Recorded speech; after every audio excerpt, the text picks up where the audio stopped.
Hello, everyone, and welcome to this week's episode of League Weekly. It is the 13th of September, and everything's done until Worlds starts in just a couple of weeks. So we have a lot to talk about. LCK promotion, if you're interested in that. So we have a lot to talk about ahead of Worlds, and groups were out yesterday at the very, very early time of 5 a.m., our time at least. So we'll get into that in just a second, but first let me go ahead and introduce some of the best co-hosts anyone could ask for, starting off with Emily Rand below me. How's it going, Emily Rand? Good. I just flew back to LA today.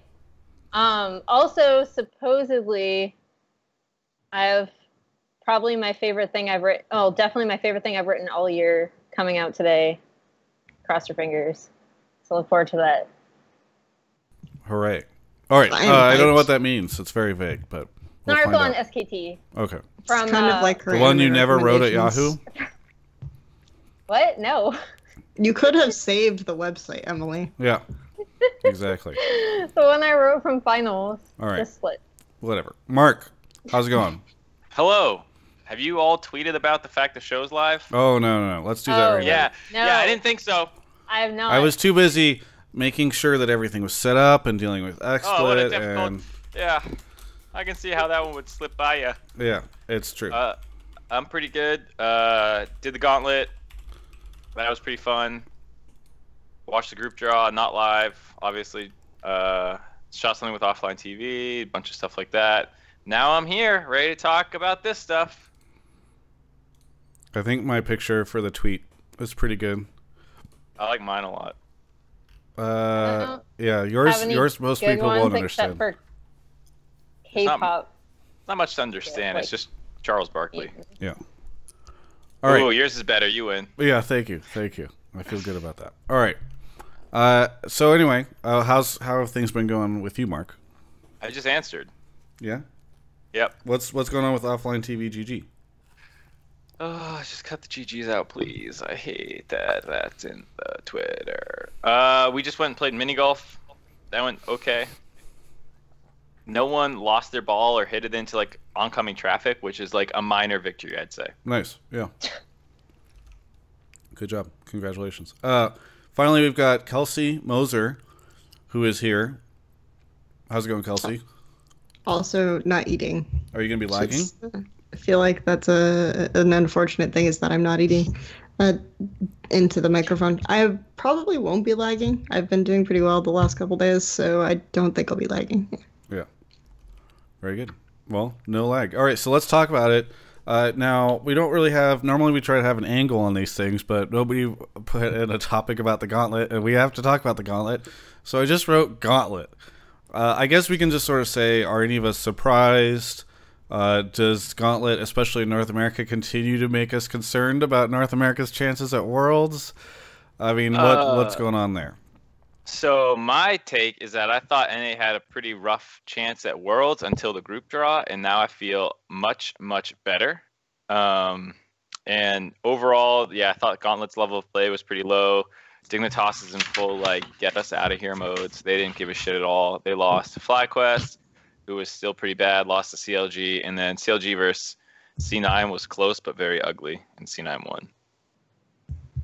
Do we have any idea why Dignitas just fell apart? Not that I'd want to talk about here. All right, so it was like behind-the-scenes drama. Yeah, I mean, anytime your top laner goes from picking Maokai every game in a winning series to spamming full split push Gnar and Fiora, you can kind of tell there's some team issues. Okay. Right? Yeah. Very good. And I'm not saying it's some days' fault. I'm just saying that, like, you can see that team completely changed his playstyle. Yeah. If I had to guess, I would say that they were doing some stuff and it was working well for them, and then it suddenly wasn't working and they had a global meltdown over it. So that seems to be a common thing that happens. You guys need to keep talking because I'm trying to finish my lunch. And why don't you just be a professional? I mean, how much do we actually care about Dignitas? Like the Dignitas part of the Gauntlet? I mean, I think the Dignitas the story is interesting just because Dignitas was on this up and up and up. And I remember on the show being like, no, they're going to flop at the end of the split. That's always how it goes. They're doing really well. And then instead they just looked better and better and better until... And I was like, "Oh, never mind. I was wrong. They're not gonna flop because the Dignitas story isn't gonna happen." You were wrong, yeah. And then they had to spite you. And then once they made it to the playoffs, like it all changed. I do think that the fact that FlyQuest's bot lane was the one that was successful, like, created a really bad mismatch too. Just because, even though I would argue that Dignitas, like, so I went back and looked at numbers and resource distribution and stuff, and even when Someday wasn't like visibly the focus, he was still receiving most of the resources. So they were just kind of doing a smoke and mirrors thing where bot lane was doing so much better that they were drawing pressure, and it was huge for the team, right? And so when Wild Turtle and Lemon were having a really good time in bot lane, that obviously took away like their one other point of pressure, which I think was also huge. Like, I don't know what's going on behind the scenes, but that's just one thing I noticed from watching the games. Like, it ended up being a really bad mismatch. It's really simple to play against FlyQuest. You just pressure their bot lane, and they have a decent bot duo lane, but then they like instantly reverted to, we're just going to camp Someday, whereas I feel like in this sort of matchup against Balls, they almost made top lane worse by camping top, right? And they almost, and by playing to that side of the map, like there was like some weird dives going on and things of that nature. Whereas if you just left Someday in a lane with a strong matchup against Balls 1v1, he's gonna be totally fine. You need to dive him 4 times to hold Balls down, because otherwise that dude comes bouncing back, takes over the game. Because FlyQuest has always cared about how well. Whereas if you pressure bot lane, we saw like in the CLG series, FlyQuest kind of because of various reasons. So I don't know. Yeah, that CLG series, game 1. How'd you guys like that draft, huh? Okay. Flex addiction is a real problem in League of Legends esports drafting, and then we can put the Fiora mid, and then maybe we pick a Mundo and. Yeah, I had no idea what was going on. I do know that Mundo now has a terrible win rate between that and Marin trying to force the issue earlier this year. So it was just really funny because you go from watching the H2K UL series, which was like 100% pick Cassiopeia, win the game. Yep. And then you watch this and it's like they're playing Fiora, and then there's Aurelion Soul getting banned. It's like, yeah, it's a hoo-hee. And Cass is up. Good stuff. Yeah, Cass unpicked. And we went mid Kennen versus. I actually didn't mind that. I thought that was kind of cute. I mean, it obviously isn't super good, but I liked the way that they played around it, I guess, is that they picked it and then they understood how to execute it and they followed it up, and I liked it, but it obviously isn't like a super good pick. The saddest thing to me was watching CLG just throw against Cloud9 so that they could go to New York guilt-free for the CLG Fest thing. You know, that's probably the problem. It was weighing so heavily on their minds they couldn't focus. Yep. You're right, Travis. I knew it. I loved how the casters were explaining all of the stuff that Cloud9 had planned. Like, they have tickets booked for Korea for every tonight, year. Yes. And they already have scrim set up in Korea, and then in the back of my mind I had just had Travis's rant. Yes, exactly. Like, as I'm hearing them talk about all this stuff, I'm like, casters, talk about what CLG's doing. CLG, you know, they've got like flights set to New York for like a fan meet. It's like, what? I mean, at this point, now that's literally the 3rd year in a row Jack has done that, it's losing some of its like, wow, effect. Where I'm just like, I don't think you can bring it back for next year. You probably mention it like everywhere, you know, these guys have tickets booked for. That's what I was doing on the desk already. I was already making fun of it. I was just like. It was, I mean, it was only good because of the CLG thing in my head. Did anything interesting happen in the European Gauntlet? Just to compare. Mm-hmm. And I would say C9 winning was a small upset just because behind the scenes, apparently CLG was doing much better than them in scrims. And I know scrims don't mean everything, but we hadn't seen C9 in forever since they lost in the Gauntlet, and CLG was seemingly starting to turn things around. So I was a little surprised that C9 won that. I was surprised, but not when you factor in CLG Fest. Did anything interesting happen in Europe in the Gauntlet? Yeah, I think there were some interesting things that happened in Europe in the Gauntlet. I think that all three series were interesting for various reasons. You had the storyline of H2K just like overcoming both three of their different like meme-worthy hangups in which is like it was kind of like a semifinal because it was the second last series before the last series in the Gauntlet. They won that. H2K had never won a fifth game before. Like they had played so many fifth games and lost them that they had never won a fifth game in a playoff setting before. And they beat Unicorns of Love, who had beaten them like every time in every series all year. So they had all of these things going for them. And then they get to the final against Fnatic and get smashed. So it was a little bit sad. I think that there were a lot of interesting things related to champion interaction and stuff like that in terms of Rakan and Cassiopeia. And how in the semifinal and the final, I think a lot of how the bot lane matchups evolved, like the fact that Nuclear was like clearly outclassed, Forgiven comparing him to a water boy. Fun Reddit drama. That was so funny. But yeah, I since like I'm not sure how many people watched it, we don't have to get into it too much. Yeah. So I have a question for you because I was saying I bet come Worlds time, Fnatic will be better than Misfits. What do you think? I think that there are a few things that I've criticized Fnatic for. Specifically, I don't think Broxah really understands how to play around bot well. And also that they give up mid pressure a lot for side lanes. But I think that in the final series, they were working on a lot of those things a lot better. So I think it's fair to say that. I think that their bot lane and side lanes are still really good. I'm really concerned about Broxah, and the reason why I still rate Misfits over them is I think that Misfits understand how to play like with jungle better than probably any other team in Europe right now. So I'm still super concerned about Broxah, and I still think Misfits are a little bit better than them right now. All right. But do you think come Worlds it'll change at all? Like will Broxah learn through scrimming in Korea more, or do you think it's kind of like you would still bet on Misfits to be the better team? Maybe it's really hard to gauge because I feel like, for example, last year's Worlds, like of all the junglers you would expect to kind of understand lane pressure to figure stuff out, it wouldn't from Europe. It wouldn't necessarily be Jankos. Like Jankos is the super aggressive, I'm gonna gank every lane, kind of jungler. Whereas you think of Trashy and Trick as like the more creative or thoughtful junglers. Whereas I feel like Jankos really learned how to play with lane pressure really well in the bootcamp, and that's why part of why H2K looked so good coming into group stage, or especially the second week. So it's really hard to tell like what teams are going to learn what from the bootcamp setting. Like I think it's difficult to say, especially since Fnatic, I mean, you can kind of maybe say it has something to do with who is coaching. And if you think about who's coaching Fnatic and the staff they have, they fired basically everyone except Dylan and the manager. And yeah, I mean, that's all I'm going to say about that. You can proceed. I'm sure Bear's Drink Decaf will have a question about that in the question section. So moving on, we have, is Rift Rivals still relevant? So we'll talk about Group Draw in just a second. But this is a question that Kelsey is posing to the group. Kelsey, we've talked about Rift Rivals off and on the last couple months.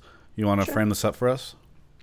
So, in general, I think a lot of people are thinking about specific things that happened at Rift Rivals that made Europe look really, really weak, which was in terms of how the jungle and mid duo was playing, and also I think how support and bot lane was interacting with mid.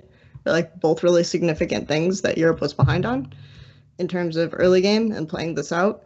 So my question for you is, do we feel like European teams had enough time to learn this kind of stuff? And then of course, like looking at the Asian regions, right? Do we take anything at all from the way that LPL played? Like, is there something that we can glean? Because now the LPL coaches and LPL teams are all boot camping together, which they never have really done in the past. Like, they've actively avoided scrimming together. But because of the success they had at Rift Rivals working together, like, is this something that's significant? Do you think any of this stuff is significant? From the NAEU side, I don't think it's significant at all. I think, like, Rift Rivals was fun. It was fun to win as a North American fan, but I really am not like projecting that success at all into like Worlds. I think it's like in the middle of a split. There's plenty of time to bounce back. The meta has changed since then. Like, I just don't think it's at all going to be relevant. I mean, more specifically, I think this. So first of all, I think European teams have learned a bit, especially G2. But then secondly, another team that we were kind of talking about if they would have done better or not was Misfits for their play style. So I think like in that case, there's a lot of stuff you just have to disregard for the NAEU side just because so much has changed.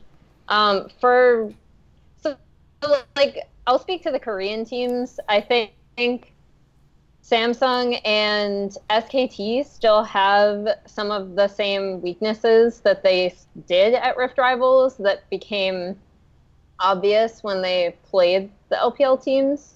But I think that they've better been able to leverage their strengths to overcome that. Like most specifically Samsung, I'm glad they just have really stuck to ambition, and I think they've looked a lot better. SKT still have issues, obviously, but I think especially given who they're taking as subs, which we're going to talk about in a bit, I guess, but I think they have a pretty strong handle on their team and also how to, if not fix those holes, at least like address them in a way that uses the strengths that they do have to cover up those weaknesses, if that makes sense. I think that if you look at Rift Rivals between Europe and North America, you will see a precedent has been continued on, which is just that North America is a better region than Europe. And I do think that, you know, maybe Rift Rivals is only relevant in the same way that all of these incidences are relevant at proving North America's dominance over Europe, and I think we will continue to see that at Worlds. Yeah, just like that 2015 year and stuff, yeah. I also think 2016, yeah. 2016? When we got we had second better at MSI? record. Oh, yeah, okay. I also think it's worth noting that there was a patch change that kind of made some of the strengths that NA exhibited slightly less relevant. In terms of, like, now you can play take junglers, and the super aggressive jungle style isn't, like, as whatever, but... Yeah, I mean, Mike Young would be just fine because there's the new Nidalee build, so, you know, new Nidalee players. I actually think that's somewhat relevant for some teams just because, like, if you're talking about Gigabyte Marines, the fact that Nidalee is still playable is pretty important for them, probably. Yeah, I like how they nerfed, like, some of the Korean-specific picks a little bit, like Elise, and then suddenly the NA jungle pick that, like, is mostly common NA is mysteriously buffed. Weird. Well, they're Lee Sin too, right? So not the whole of Korea. Wait, what'd they buff? Because they nerfed Gragas. What's... Oh, the Nidalee. Oh, yeah, This is okay. what I'm talking about. Yeah, it's obviously a joke. But yeah. I think, so that's relevant. I think for me, it doesn't really matter though, because the only two teams that I feel are super strong going into this are like TSM and G2 anyway, because no one else really knows how to handle side waves, and Immortals are shocked when they're like stacking their waves and indiscriminately, and suddenly TSM are caught up. Oh no, how are they caught up in a head and farm randomly when all we've been doing is slow pushing into them over and over again? I am so surprised. Anyway, hi. All right, so Rift Rivals probably mostly not relevant except for a couple things here and there, right? Mm-hmm. All right, moving on to the next topic, which is which region won the group draw, the great group draw. This is Mark's topic. I'm going to go ahead and, if XSplit cooperates, put this up on the screen, which it looks like it's going to. Whoa, fancy. Yeah. Fancy schmancy. So that's the playing stage. This is the playing stage. Do you want to look at this, or do you want to dive straight into like the other?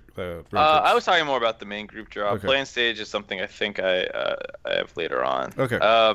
But basically, if you look at the overall teams and the groups, how they worked out, you're showing the words as opposed to the pictures. Do you think Twitch chat can read? I mean, I don't know if everyone can identify these icons. Oh, that's There's true. a couple All right. I can't identify. All right. We'll stick with the words then, I guess, because people can't read. I mean, because people don't know the teams. So just looking at these, I think you can say that North America had a really, really good group draw, both in terms of Group D, at least before the play-in teams get seeded in, which is still a little up in the air. They seem to be really well positioned with TSM potentially being the strongest team in that group, despite being seeded as a Pool 2 team. They don't have a Korean or Chinese team in there yet. Similarly, in Group B, even though it has Longzhu Gaming, who is arguably the #1 team coming into the tournament, after that, they only have Gigabyte Marines in there, and then it's somewhat unlikely they get like a really tough team seeded in there as well. So it should be, quote-unquote, reasonable or easy for Immortals to get out. So at least from a North American side, it seems really easy. But do you think someone else has won the group By the way, draw? can whenever they move teams from play-ins to groups, is there a chance that you end up with double regions, or is the same protection? No, Okay. you No. can't. That's why That's why if all Seed 1 teams make it, then W has to go to Group D. yeah, So. because Okay. they can't go in. And we'll get into that because that's my second topic. Is just about a little bit of play-in stage stuff. But Sure. just based off these 3 teams in each group, which region do you guys think has won? Because I would say I think NA has won. I think NA got a pretty good draw. I actually think I like LPL's chances pretty well too. I think LPL had a pretty good draw. Like EDG are in there with AHQ. I think the worst team for them to be seeded in from play-in would be Fnatic. I think that might be difficult for them, but it's reasonable. And then RNG, even though Samsung and G2 are really strong, like series teams, I feel like RNG is a really good best of one sort of team, and they can have a good chance of just smashing like G2, and G2 have done, even like if you look at their game ones, G2 have a tendency of drafting kind of questionably in game ones and then saying, oh, okay, clearly there was, but being very good at correctly identifying what screwed them up against that team, particularly on that day. So even if they understand the patch going in and everything else, they will still make these kinds of game one mistakes. So yeah, I think that RNG have a good chance in best of ones. And then because of the way the pool ones would work, if we assume all pool ones go in, then WE get like kind of a comfy group in Group D without a Korean team. So yeah. So you would contend China. Emily, what do you think? Because so for me, it really depends on whether Team WE is going into that Group D slot. Even with that, I would say I think Immortals are super happy with their group, mainly because Gigabyte Marines are not that strong, in my opinion. Yeah. And Longzhu is also like, so you're assuming Longzhu is just going to stomp, which also helps Immortals in a way because there's less parity in the group. So I think Immortals are super happy. I think even with WE going into Group D, TSM are the favorites to get out over Flash Wolves, even though I think it would be close, and it also depends on a few things that Flash Wolves have been struggling with. Like, I have such a hard time rating Flash Wolves because they get away with a lot because of their region, and they've had some underperforming players, but it's a really good meta for Sword Art, so I think they have the potential to do a lot more damage than I think people assume going in. Even with that, I would say that I would still give the edge to TSM. So in that group specifically, even with WE going in, so I'd say it's a really good draw for NA. It's a rough draw for Europe. G2 Yeah. have such and that's actually the group that I'm looking forward to watching the most. But like, that is a rough draw for them. I was talking with Scar, and I was like, I really hope C9 gets seeded in there just so you have all 4 major regions represented in a single group. That'd be cool. That's what I'm looking forward to.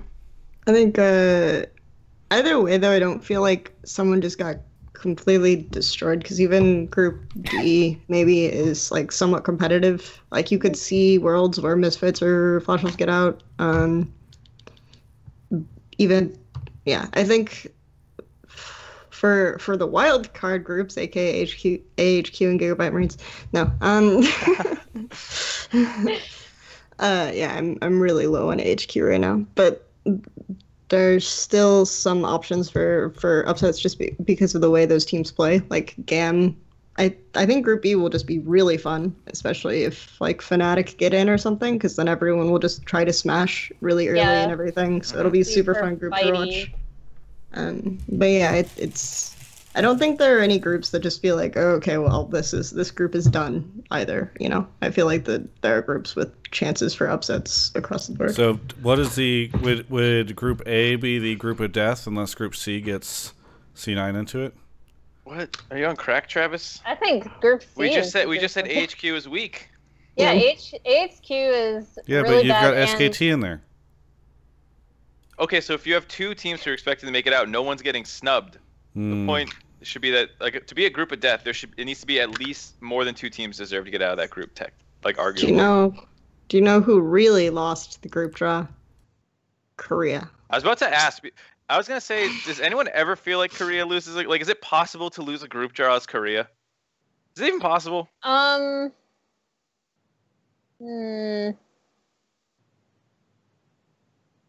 think if you're Samsung and you get put into a group with like the best mids in the tournament theoretically that aren't Korean, then maybe that's a bad group for Samsung.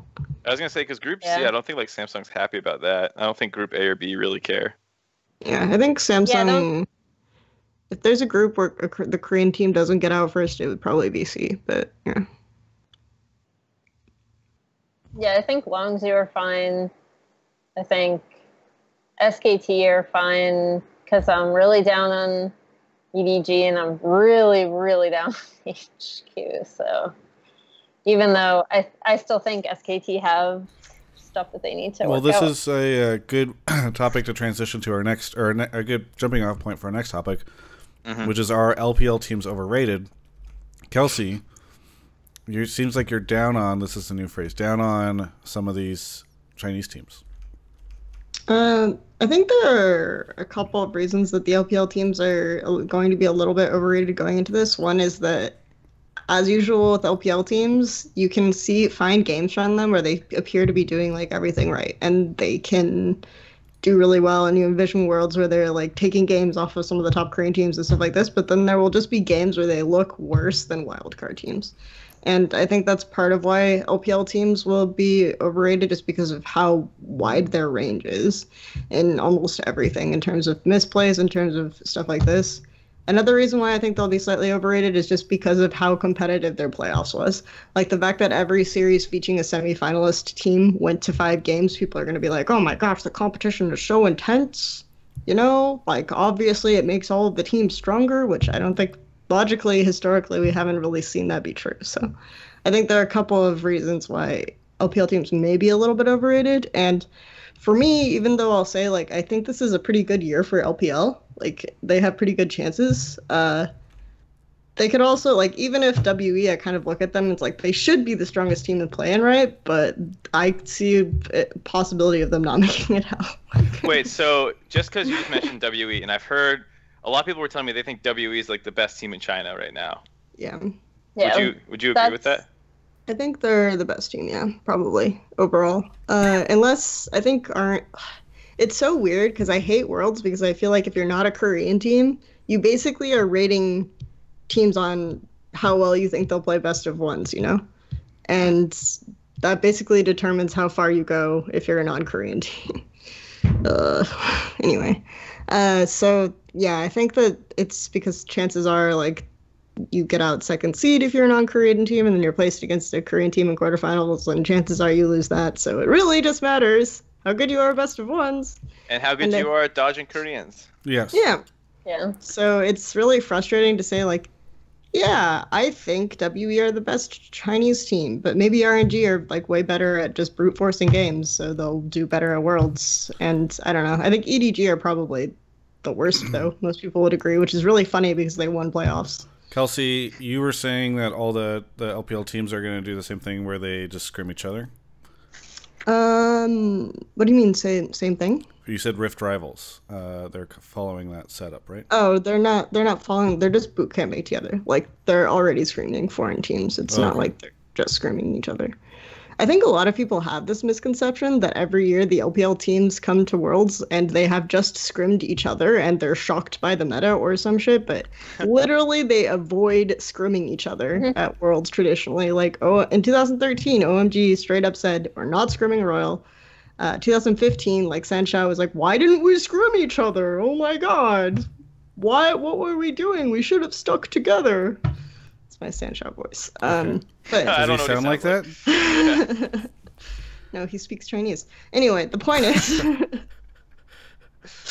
that this is like going to be the first year where they actually, I don't know, you could almost say they're semi-colluding. All right, so LPL is overrated. Yeah. EU looks like garbage at Rift Rivals. This is NA's year, is what I'm hearing. This is what I'm getting, is that this is going to be North America's year to just show up at Worlds and dominate. I mean, it should be based on draw, right? So Yeah, I was poo-pooing NA this whole time until I saw the group draws, and now I'm like, hey, I think it's pretty much like it'll North just America be needs to get out of groups here. even more delicious if they don't now, you know? Yeah. It'll just be Oh, The yeah. salt would be ridiculous. All right. Moving on, the question is there a play-in disadvantage? And this is a question from Kelsey as well. Yeah, I'm just kind of curious if we feel like there's a disadvantage to the third seed team. Like, what is the playing disadvantage for playing and playing? And can we articulate it? And is there an advantage to playing and playing? And what do we feel like this sort of difference creates for some of the third seed teams? So, based on like just extensive experience with watching IWCI, and they changed it, so it's not nearly as bad. Those teams used to go in and have to prepare for like 7 other teams. But I still think that, especially for major region teams, it can be a trap if you go in and you don't prepare for these teams. But the catch is that if you're already assuming that you're going to go to the group stage, you really want to prep for the teams that you think might be in your group, which is somewhat easy to predict if you're counting on like all the pool 1 seats to get out. So I think it could be a trap for some teams, and it is also sometimes difficult to prepare for these teams in best of ones specifically, because that is a time where a minor region team can upset the major region team because it is only 1 game and they can come up with a very specific focused strategy. And obviously, I don't think most of those teams, if any, will be kind of looking beyond the play-in stage because they know that play-in is their only chance to get out. Yeah. So I think I think that if they have the means to do so, and they should, the minor region teams will be prepping really hard for play-in, especially the ones that you consider the top teams. So Fenerbahce and Gambit. There's no way that those teams aren't like hardcore preparing, and I'm assuming all the other teams are as well, but those are the 2 teams that everyone's kind of pinpointing as the 2 that could make the most noise in the play-in stage. So even though I'm kind of suspecting that the pool 1 seeds will make it out anyway, I think that's where it can be a huge trap for teams. The benefits I can see are that sometimes, especially at international tournaments, we do see that teams that are able to play competitively on the patch as opposed to scrims on the patch, because different scrim metas develop and it gets really dicey, and the first week of groups is just kind of I don't want to say a shit show because it's not, but it's like teams really trying to figure out like what's going on in the best of one group stage with a lot of different smaller metas that have probably developed from scrims. So I do think that sometimes you see teams that if they have a better grasp on things going in, and if they have more practice on the patch, it could help. That also depends on the team too. Like that's really team specific as well. I mean, obviously there's a disadvantage about the fact that you have to play to actually get into Worlds, but I think that's what you were saying a lot of was just like, yeah, you have to play and like you can't look past these teams. But I don't feel like, is that what the question is, or is it just that like, you know, whoever comes out will be at an extra disadvantage? No, I think the question is like how fucked is it that you have to do this? Like, how unhappy are you that you have to go do plans? Wait, I don't. I was seeing it as like, is there a disadvantage for having to go through the play-in stage as opposed to getting seeded automatically into groups? Yeah, that's the same thing, in my opinion. But that's not even worth asking. Yeah, of course there's a disadvantage. You have to play to even, right? Like you have to play to get what you would have had already. Of course it's a disadvantage. I'm just enjoying listening you guys interpret my question. Yeah, that's what I asked like, Kelsey. really I didn't want Travis to answer that. I assumed the question was like, assuming you make it out and you get to where you were before. What is it, Kelsey? Just tell us. Yeah. The question is just like, what specifically is like in terms of preparing for games or in terms of preparing for the meta or just things like this? Like, is there an advantage? I guess is a better way to put it. Like, is there an advantage to playing play-in? Or like what do the teams in the groups actually also get from being able to watch play-in stage, if anything? Yes, I mean, I think the disadvantage comes from the fact that like you are basically discovering the meta a little bit for teams who are still practicing, and so like when you're in that best of one stage dealing with all this cheese shit that lower level teams are probably going to throw at you, that's really not preparing you for the group stage of the tournament. But then once you play your best of 5 stage, while yes, it's nice that you get to potentially warm up a little bit, all the other teams are going to be watching these best of 5s and seeing what seems to be working well. So if like Gangplank comes flying back by 2 teams, suddenly everyone's like, hey, fuck, let's play some Gangplank, you know? So I think in that regard, you are almost like a scout team for the meta for all the teams scrimming during groups, and they'll keep practicing while you test shit out for them basically publicly.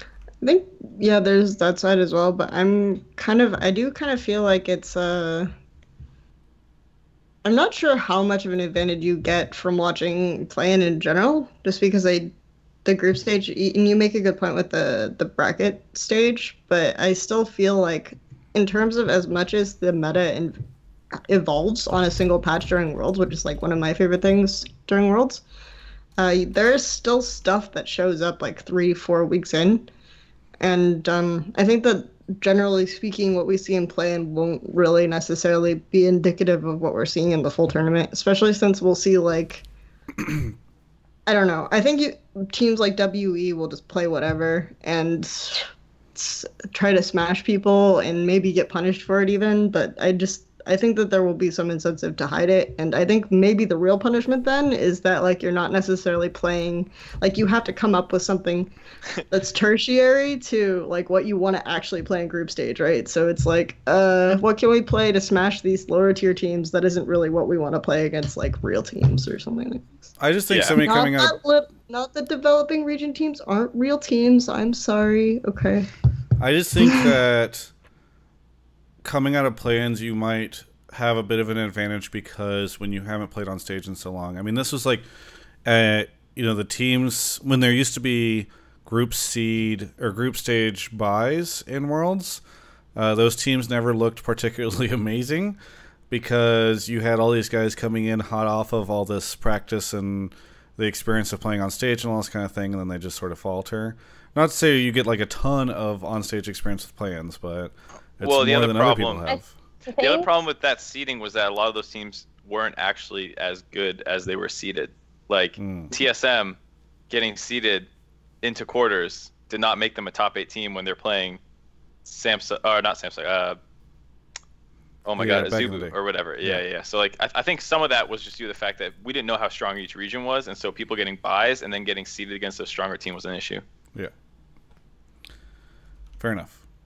So is that the end of our play-in advantage, disadvantage chat? I believe so. So it is time for a break. everyone's favorite time. And this week, much like last week, we are discussing they're not officially a sponsor, but I have a link, and that's MeUndies. MeUndies.com/Travis Gaffer. You can check him out. You get 20% off your order if you do that way, and you help support my stuff. And they're super comfortable. They sent me a bunch of stuff recently. They've got styles for guys and girls, a variety of different things. Look, you could Space Cadet. Love the Space Cadet. Travis actually took all the photos on this website with his new hobby. That's true. That's true. Nice.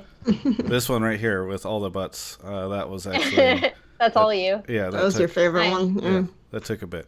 But anyway, they are super comfortable underwear. They support esports, which is really nice of them. And big fan of MeUndies. And yes, 20% off your first order with MeUndies.com/Travis Gafford. What a deal! My gosh. Anyway, really appreciate them for working with me and sending me stuff. And we got a cheer, a 5 cheer. Either way. By the way, if you want to get the link directly, you can just go to travisgafford.com/support. I have a link over there and some other options for how to support the show. And if you are watching live, or even if you're not watching live, you can sub. Because guess what? Twitch has subs at 50% off right now. That means that if you go for the crazy $24.99 sub, you could actually get it for like $12.50, which is not bad. And by the way, all that still makes it to the broadcaster. So very helpful of people.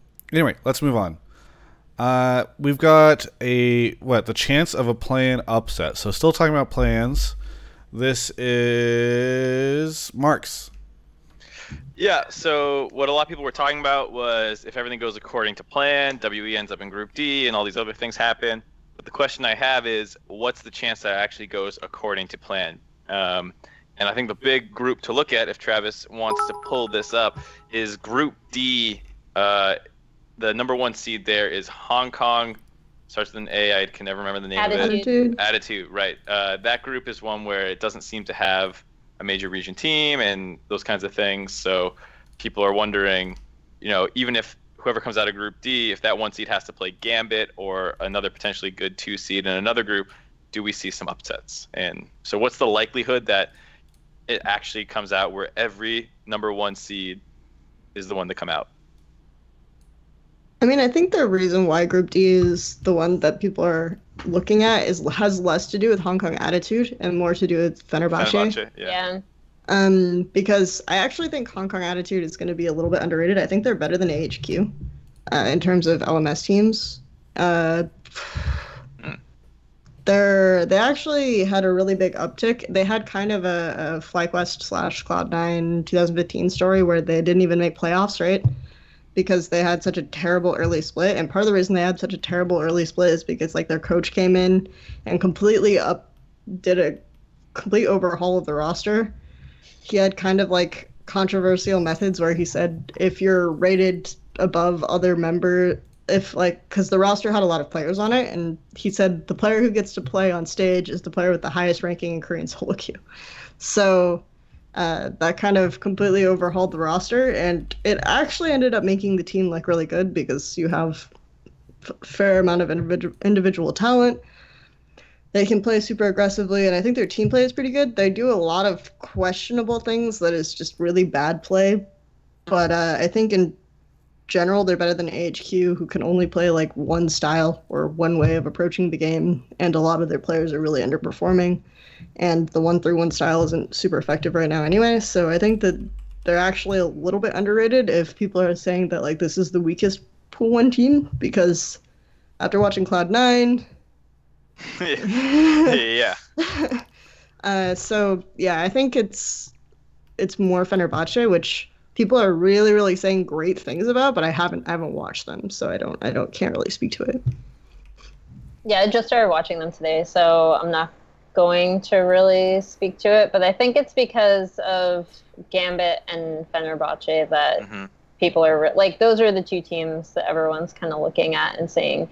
And Gambit is so it's not just Diamond Prox and Edward, but if people followed Albus Nox Luna or they became M19. But Kira and PvP Stay Host, yeah, came over to Gambit, and Which were both really good players on Albus Nox last year. Yeah, I really like Stay Host in particular. I think he is very smart in the way he approaches the game and the way he studies the game. So that's really interesting to me. Again, I haven't seen enough of their games to be able to like say definitively whether I think they'd be able to upset a team. And it would also depend on who comes out as number 2 seeds and how everyone gets paired up for the actual matches to qualify. What about Group B? Just because Kelsey was saying, and I kind of agree that like Cloud9 looked really bad, and then you have the Brazilian team that beat Pain, yeah, right? And like Brazil's always been a region that feels really close to being legit, right? No, I can speak to Team 1. I think the thing with Team 1, and I love these guys, and I'm super happy that they made it just because this always means that she's about to shit on them. Their story You can tell really when Emily is about to shit on somebody because she hedges her bets really heavily. No, their gameplay doesn't suck, actually. They're smart. The problem is, especially if you're looking at them versus C9, for example, I also was not impressed with C9 and Gauntlet. But if you're matching these two teams up, the disparity in just level of individual play is really large. Team 1 overcame Pain, and they were not expected to, and they did just with a way stronger understanding of how to play the map and how to play as a team. But I don't think that's going to work as well once you go higher and higher up and you face like more challenging players, because this is not a team that you look at even in Brazil and say like, oh, they have the strongest mechanical players in specific positions. It's just not. And they were INTZ's B team, right? And they got promoted. Yeah, so it's really kind of weird. Yeah, they got promoted from under INTZ. And INTZ and Red were expected to be in the final, right? And it was like these really weird upsets. Yeah, but just like, I don't know. I think both coaches had to fly. Both Red and INTZ's coaches had to like leave the country like during playoffs, just really randomly. Yeah. So, I have no idea. I watched like I watched the INTZ series, and there were just really terrible things happening. I mean, like, I'm down on almost every major region team and almost every team I watch, so I need to find, like, new words to describe how terrible the level of play I witnessed was, so. Eye-gougingly? Yeah, sure, that works. That's a good one. So, would you say that you think the number 1 region out of most teams is, or like the number 1 seed out of each group making it to the group stage of Worlds is more likely or less likely to happen? I mean, like I said, I can't really. I haven't, like, my problem is that I really don't watch enough wildcards, so it's just really from hard the for gut. me to say that. Yeah, what's your heart telling you, Kelsey? You have a heart, right? Yeah, I mean, I think, yeah, probably. I would say it's a pretty safe bet to say that the first few teams all make it into, like, again, we already identified the most likely upset just because of how hard people are hyping Fenerbahce. Like, I haven't watched them at all. The most likely upset is Group D then. I'm going with, I think an upset will happen. One of the teams will not make it. I mean, the trouble. Just say group. Just say the group. Well, that's the same thing as saying the team. No, it's okay. Just say the group. Group D. Okay. Sure. So the trouble I have with predicting an upset here is that even if, like, even if Fenerbahce makes it out of Group D as, like, the number 1 seed and Hong Kong Attitude is number 2, when these, I guess the only thing that would throw a wrench in things because the way the matchups, like, I'm thinking of best of 5s as well. Like, I think of best of 1s, it's whatever because any team can win a best of 1 in my opinion. But when these teams get to best of fives, that's really where like Gigabyte Marines caught TSM off guard in the MSI play-in, and that went to all 5 games. And if Gigabyte Marines hadn't made some very like glaring errors. Game 4.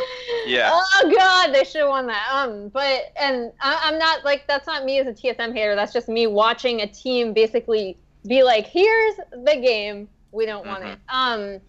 But I think once they get into best of fives and you can't necessarily run the kind of things that would work in a best of 1 series, and you just have teams from major regions with possibly more experience going up against better teams on the regular, I still think that is always where we see. I feel like if just one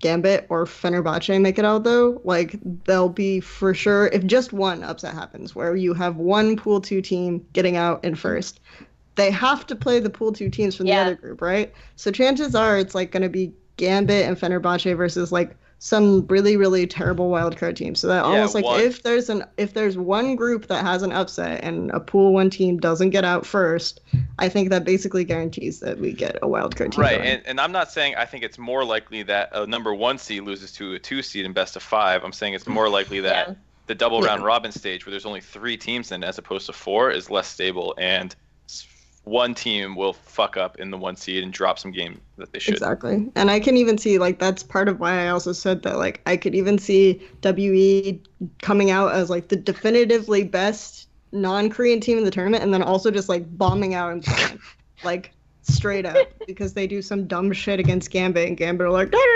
let's go. Woo.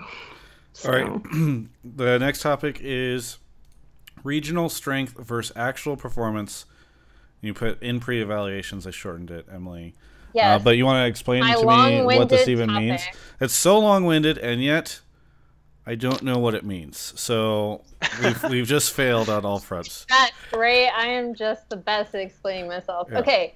So when this is kind of came out of something that Kelsey and I were talking about when we did a reaction video to the group draw, and we were talking about how people tend to evaluate regions going into Worlds by regional strength and history, especially when people were looking at not the play-in, but the regular groups for the group stage, and comparing and contrasting teams. A lot of times people bring up the history, or like we spoke to before, what exactly happened at Rift Rivals, and that always carries over. I think Flash Wolves are kind of the best example because, like, myself included, I only watch LMS when I watch VODs to prep for international events.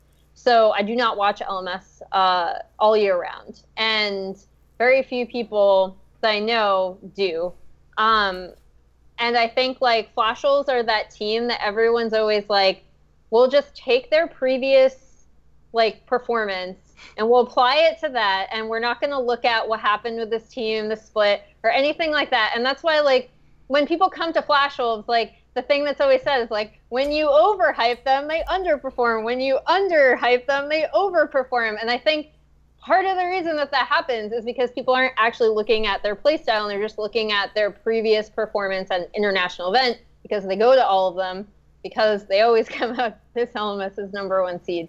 So using that as a microcosm to explain what I'm talking about, I guess how important do you think historical context is in terms of regional strength, and how can we better evaluate teams going into a world championship based on how they actually play?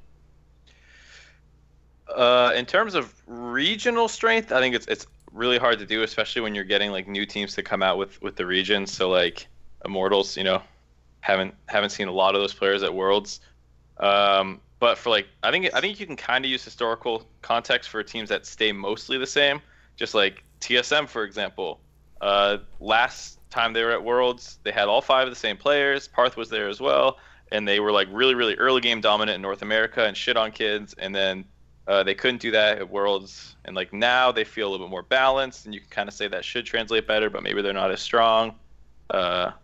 So I think you can use historical context for like a team's performance if it's mostly the same players, like the same star players, and their play style is still reliant on those people. But I think it's really hard to use like a region's context for like any abstract team. I remember when people were like, TSM have the highest gold lead at 15 minutes on average of any region, of any team in any region. It's like, yeah, but Oracle's Elixir doesn't keep LPL stats, and RNG actually had a higher one, but good job. And anyway. It's North America, like, you shit on Echo Fox. Yeah. Yeah. I mean, it was also, I just think it's, yeah, you can't fixate on one thing that happened before because TSM don't play the same way, right? And I think in the Flash Wolves example you listed, the support meta has changed a lot, and that's really significant when you have a player like Sword Art. Yeah, there are a lot of different things. I think one thing I would use for regional context is that I do think that there are like non-gameplay factors that are consistent with teams. For example, like when you're talking about G2 at international events have had terrible group stages, and I think you can look for reasons why that exists, and there are reasons that are consistent with what they do domestically, so it's fair to say, like, okay, if they've had rough group stages in the past, and you can see trends like this domestically as well, but likely chance that they will again. Brother Trick coming back out? Perhaps, especially with these sin buffs. But the other factor, and like EDG at Worlds is an interesting one, but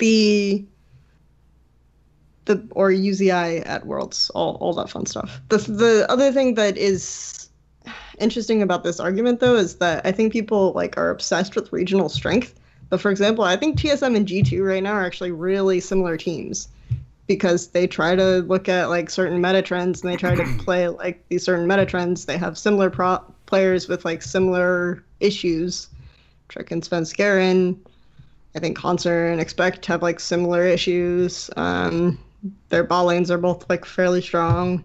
Mid, they play super hard around mid, or with mid pressure, I guess specifically you could say like there's a difference in how they use or get mid pressure, but stuff like this. And both of them abuse the fact that teams in their region don't understand how to like use waves, and so they just wait for people to make some dumb mistake and they capitalize on it, and like this happens in a lot of their games. So I think that you can say that maybe both of these teams in a sense are getting punished because their regions suck, which doesn't necessarily mean that the regions are that different in skill. It just means that like the top teams are what you have to look at and start comparing.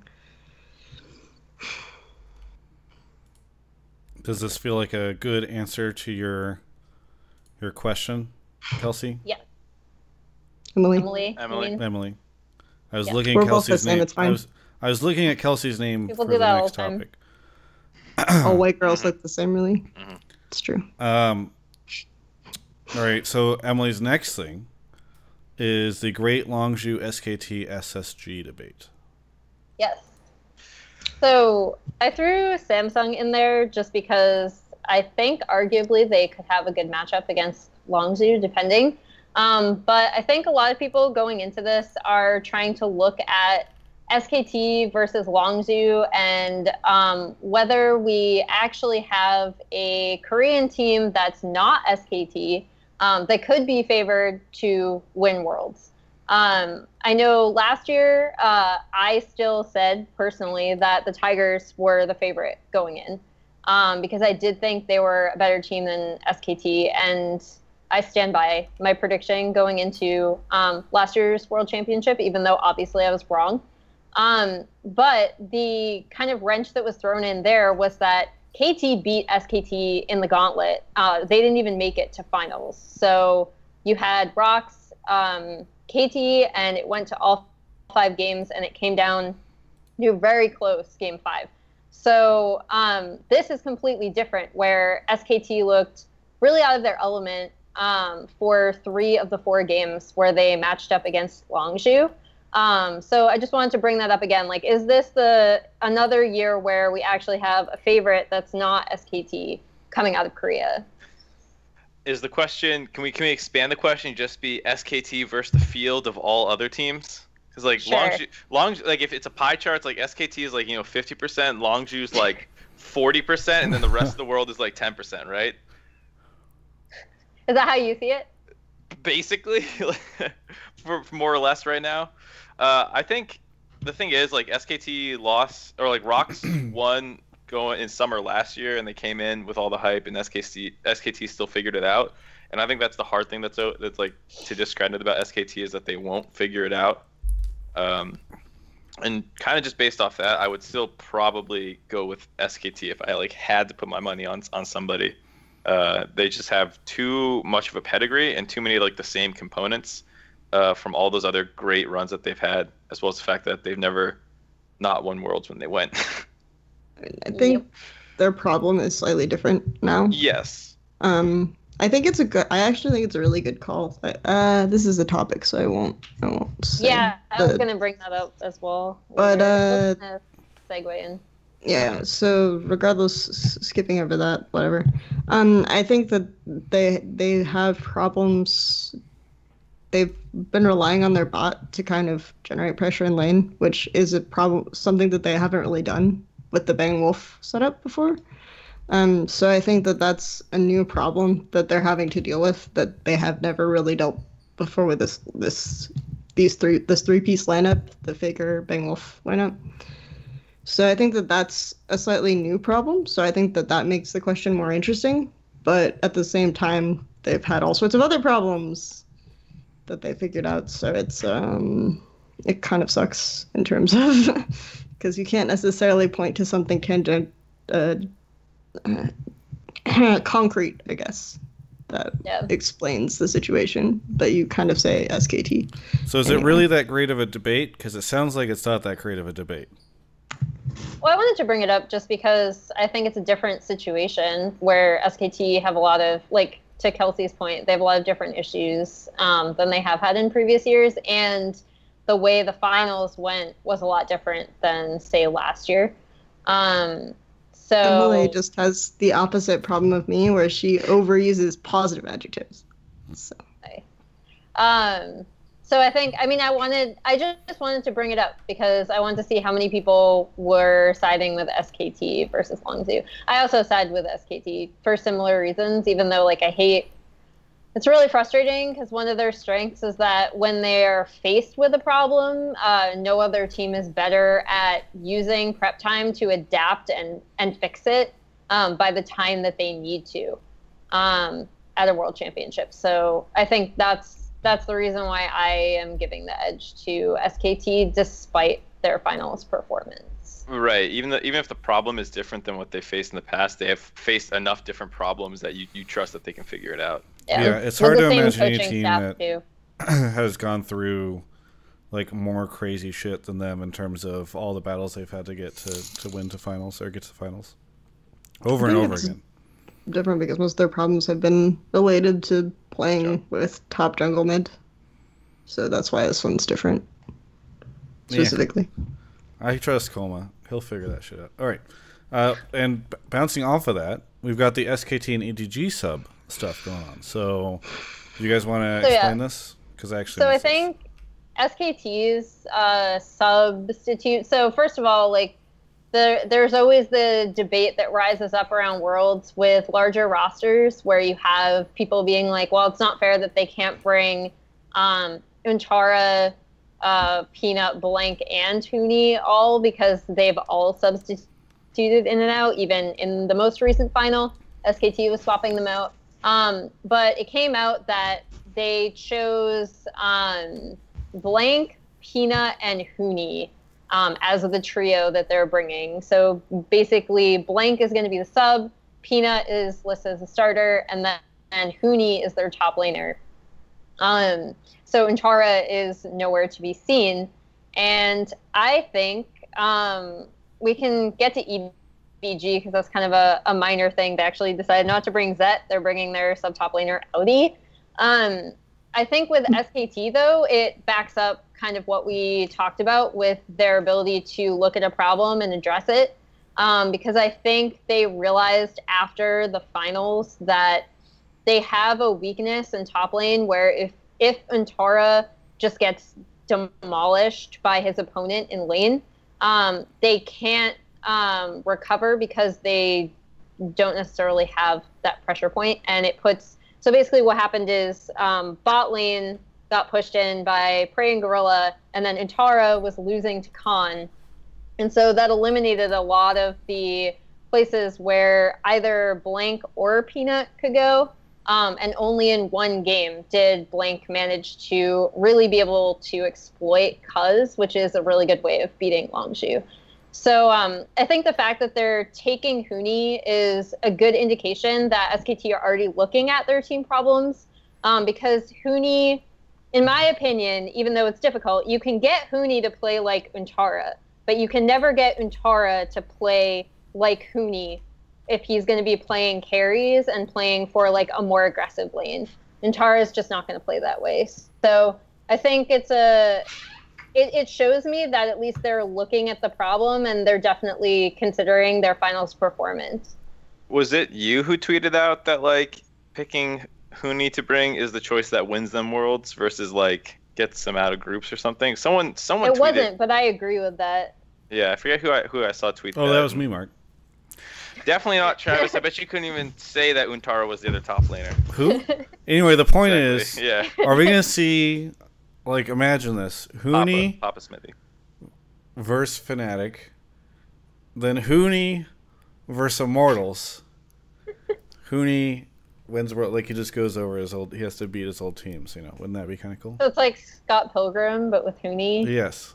It's actually like To go not through all of the his exes. furthest thing out because Fnatic is like the most likely to end up in Group A right now if all the favorites happen, and then Immortals gets out in Group B. They're the second seed. They draw each other. Like, it's actually pretty possible. Wouldn't that be sick? I'm I always mean, I thinking about guess the maybe. storylines, okay?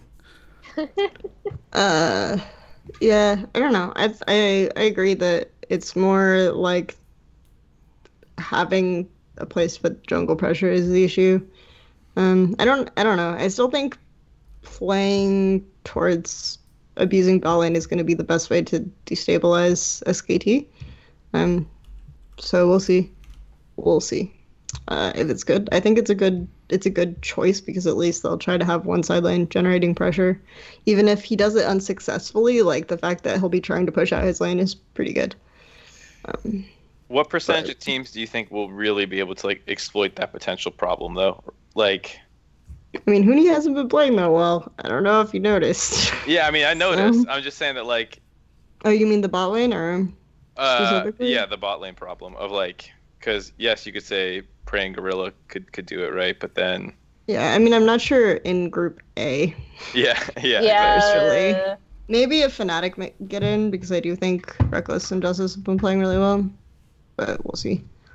I actually think if there's a meta for Fnatic, like Fnatic would be probably the best team to get into that group. If it ends up being Fnatic and the other teams to go against SKT. So I think Fnatic would have the best chance of like any of the first seed playing teams and any of the teams in Group A. So just because of the way that they play stylistically. I don't think it will happen, just to clarify, but I think they would have the best chance there. All right. Guess what time it is, everybody? Everybody start filling the chat with questions, because while we're doing questions, we get the highlight of League Weekly, and by the way, this might be the last time you hear this for a little bit, and we'll talk about it in a second, but Emily Rand's anime pick of the week. Woo! I So didn't get to make my joke about the EDG sub, but that's fine. Oh, It's yeah. not that important. Anime pick of the week it cheat is. joke. Just No, make that the was not- joke. that wasn't the joke. This joke is in poor taste. Just make This the joke. joke Is is it the about... the mouse top lane joke? It's because if they brought an emergency sub as a top laner instead of an emergency sub as an AD carry, they would have to kill off another one of Mouse's family members instead of iBoys. This way they can kill off iBoys, so it's less suspicious. See, that's how it works. There you go. Emily Rand, anime pick of the week, please. So a show that has been kind of in weird licensing, not licensing limbo, but just release limbo. And since Funimation partnered with Crunchyroll, it's one of the series that I've been hoping to get on Crunchyroll, and it's called The Tatami Galaxy. It is kind of like, I guess I'd have to compare the premise a little bit to Groundhog Day, but it's basically this guy who's in college and he's trying to figure out his life and he's feeling really lost, and he has this ideal situation of a college life in his mind that he wants, and every episode is him trying to get that and failing. And it has a lot to say about the way he sees himself versus the way everyone else sees him. It's a smart show. It does have really weird animation, so not everyone is going to like the way it looks. But it's a really cool show, and I recommend you give it a chance. That's it. Speaking of Groundhog Day things, did anyone see the trailer for that movie that's basically Groundhog Day, the horror version, where this girl like keeps dying and she needs to figure out who killed her? No. Anyone go see It recently? No. Never mind. Carry on. All League of right, so Legends. questions from the chat. Thank you very much, Emily Rand, for that. I always look forward to learning about what anime I will not be watching. All right. There you go. Bears Drink Decaf. When do you think teams will blame scrim culture for when they lose at Worlds, looking at Cloud9? I don't really understand this question. Also, you put a period at the end of it, which indicates it's not a question. But do you guys kind of get it? I blame Chinese scrim culture all the time for Chinese teams sucking at Worlds. No, I'll stop doing that. I did it in 2015 though, in part. I do think it was a legitimate problem, but yeah. Anyway, continue. Is the point that they're going to Korea first, right? Cloud9? So they'll be scrimming Korean teams? Yes. And NA teams and European teams are all in Korea? Yes. I don't get it.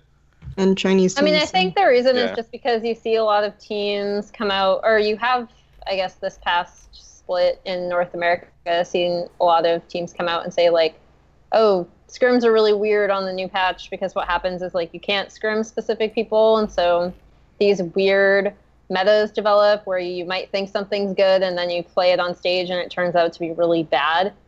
I think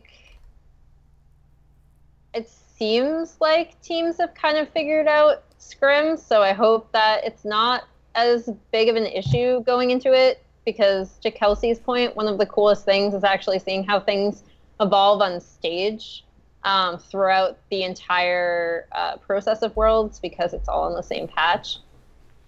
But I think there's a different approach to scrims depending on region. Sometimes, like China historically had a really bad thing where they just did dumb shit all the time. Like everyone remembers LMQ from 2014. They said this team is worthless to scrim. It just does. They just like jump at you every 5 seconds. That's literally how all Chinese teams basically scrimmed for a really long time. And I don't know. It was really bad. I think that they've taken steps to fix it a lot. So it's less of an issue. But I think that there are scrim culture issues that are specific to certain regions sometimes. So I think it's there. That's probably more what he's asking about. Tangy Lemon says, how likely do you think it'll be that we'll get another Korea versus Korea final?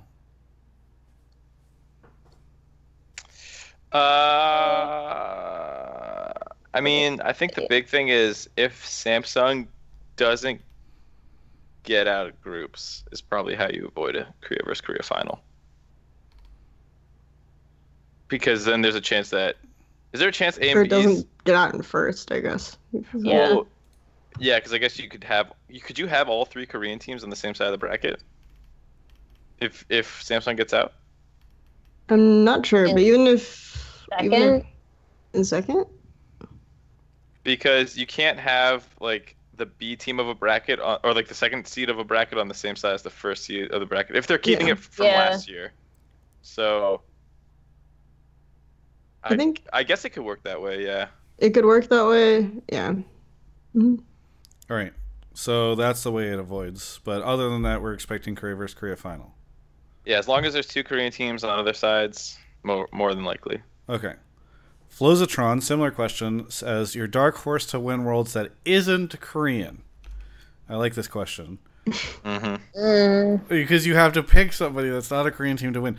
What a testament, by the way. That's making our the, jobs difficult. We Yeah. have to pick something that's not going to happen. Not to mention, like, what a testament it is to, like, Korean dominance now that it is just like, oh, God, I'm going to have to pick somebody that isn't Korean to win Worlds. I've already, like, I know who I think the strongest non-Korean team at the tournament is, potentially. So. Who? I mean, I think it would probably be either... I mean, I think it would be WE. Like, I think you have to say WE, G2, or TSM, right? So pick one of the three. Yeah. Well, you just said Chinese teams are overrated, and we know that TSM trashed everybody at Rift Rivals, so it sounds like TSM should be the dark horse to win Worlds. I'll take TSM in this never gonna happen hypothetical. Woohoo! Yay! Emily, are you all? Is TSM also your dark horse to win Worlds? Pick G2. I mean, so I was gonna say WE, or it's weird because I like G2 in best of fives, but I don't like them in best of ones. So, provided that G2 would make it out of their group, I actually think they could do some damage. They're a smart team in best of five scenarios. I think that's a good point. But they have a hard group to get out of. Yeah, that's the issue, is that, like, if they're in another group, I'd give them a higher chance, but they're stuck with RNG and Samsung. So are they still they still the most likely to win Worlds besides the Korean team? I actually think that, like, of the three teams we mentioned, G2 have the hardest group, and they are the worst team in best of ones, but they would be the best team in best of fives, I think, of the three. So I think that probably if they get out of their group and, like, they can smash their group, then yeah, they would be the best non-Korean team. Okay. So Mark and I say TSM, Emily and Kelsey say G2. I said WE. Yeah, but then you changed it afterwards. Yeah, but I said because of the group thing. Okay. I'll go with the weird upset, even though I don't think it's going to happen. So you think their G2? Group is awful. I'll go with G2 because I like their best of five. Okay. Right. All right.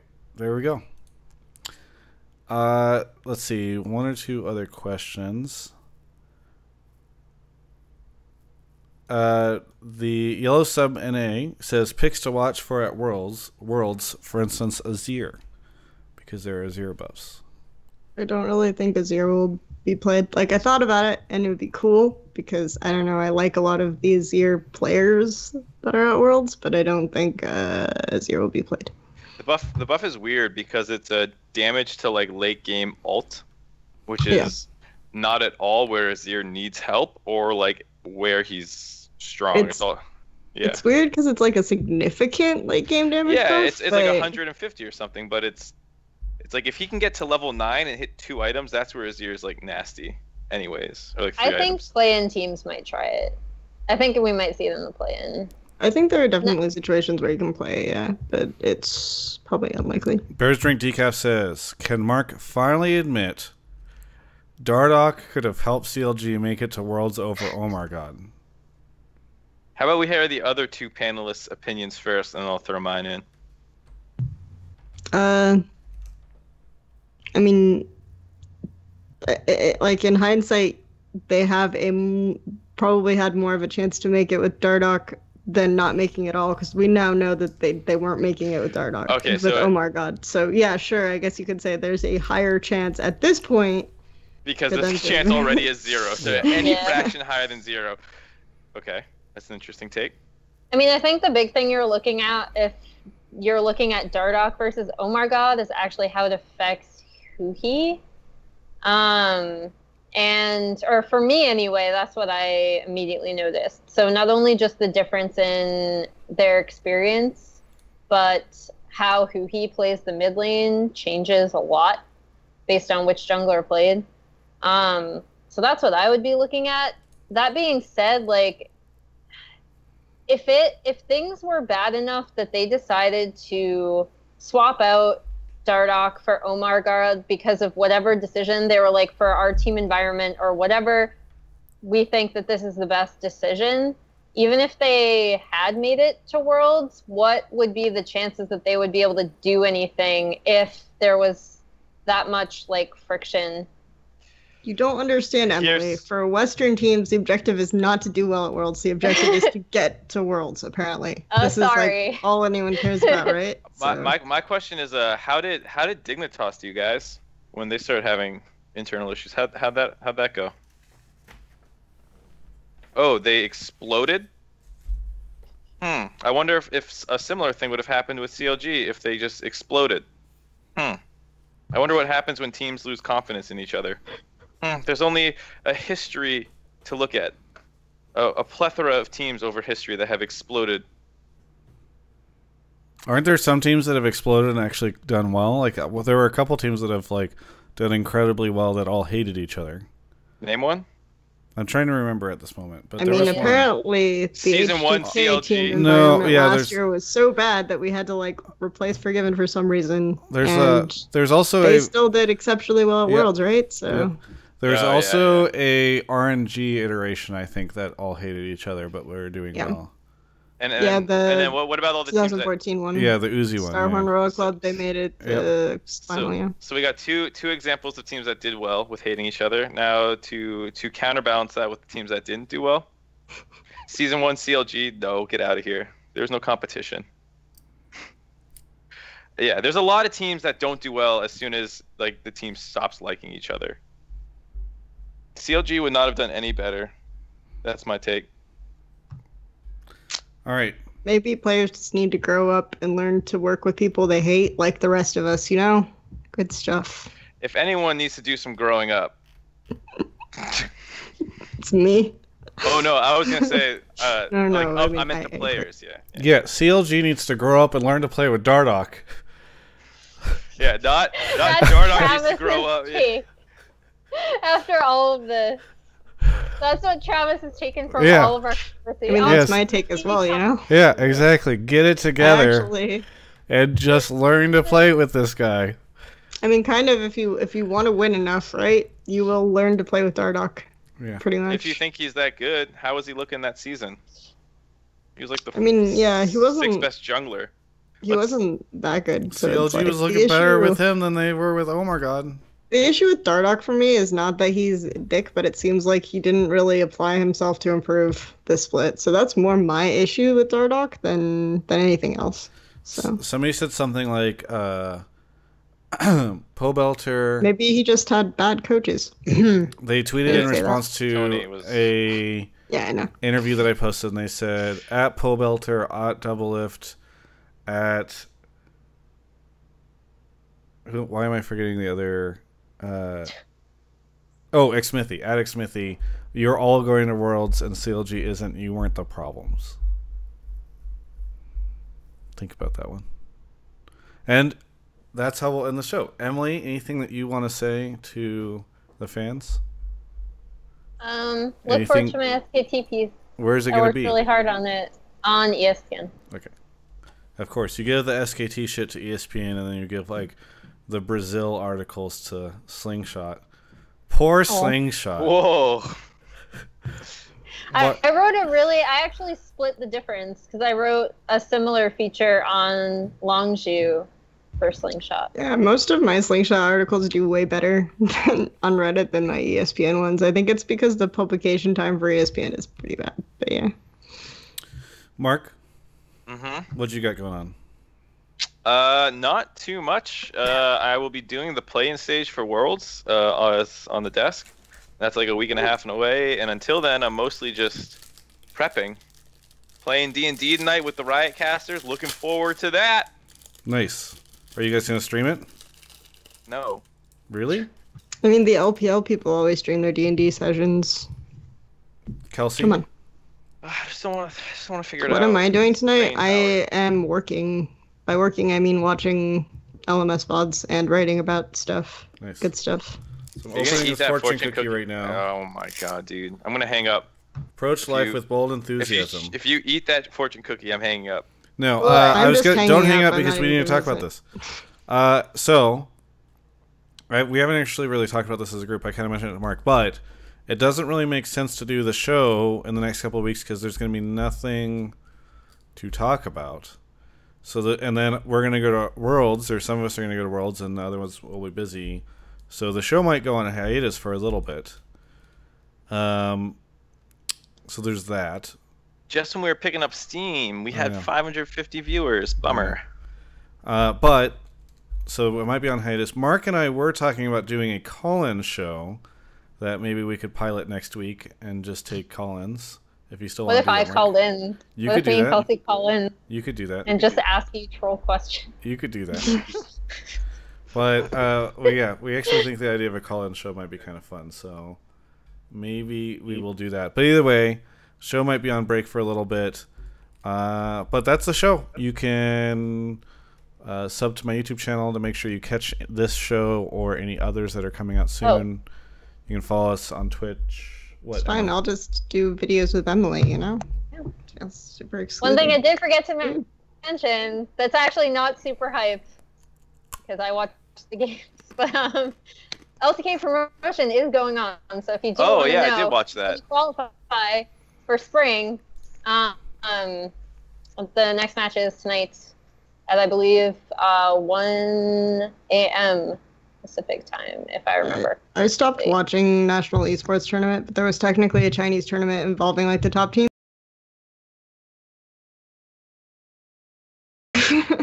So I don't know, it was kind of not worth.